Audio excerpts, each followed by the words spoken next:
এটা ଶିଖର ଘାଟରୁ ସୁନିନ୍ଦା ପର୍ଯ୍ୟନ୍ତ 4.5 କିଲୋମିଟର 6 କୋଟି ଟଙ୍କାର ଏଷ୍ଟିମେଟ୍ ହେଇଛି। ଏ ବହୁତ ଦିନରୁ ନିଭରଣ ପଞ୍ଚାୟତର ଦାବି ଥିଲା, ତେଣୁ ଆଜି ଶିଖର ଘାଟରୁ କରିବା ପାଇଁ କାମ ହେବା ପାଇଁ ଏଇଟା ଆଜି ତାଙ୍କର ଦାବି ପୂରଣ ହେଇଛି। ଆଉ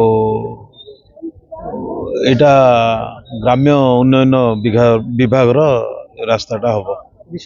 जिला ना एटा शिखर घाट ठारू सुनिंदा पर्यंत एटा कौन से जिला पिला ये ना एटा केवल सुनिंदा को जीवाई रास्ताटा थिला।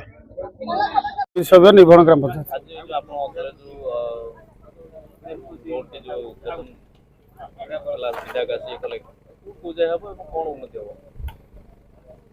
आज्ञा सर्वप्रथम धन्यवाद देवी माननीय विधायक छवि को।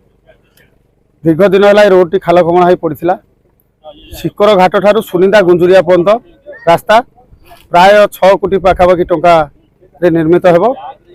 ये अंचल बहुत असुविधा होता है। रोड टी कम हेले आम जनसाधारण एवं जगतसिंहपुर पुरी जिला महादेवस्थ निभरण पंचायत बिनीशपुर कुष्टमसार समस्ते रोड रे उपकृत हे एति आशा और भरोसा मोर अच्छे।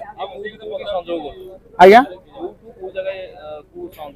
ये रोड टी प्रथम संजोग कर जगतसिंहपुर शिखरहाट आडी रोड नयाहाट जोगेश्वरपुर पानी छत्र महादेवस्थ काकटपुर पर्यटन संजोग कर।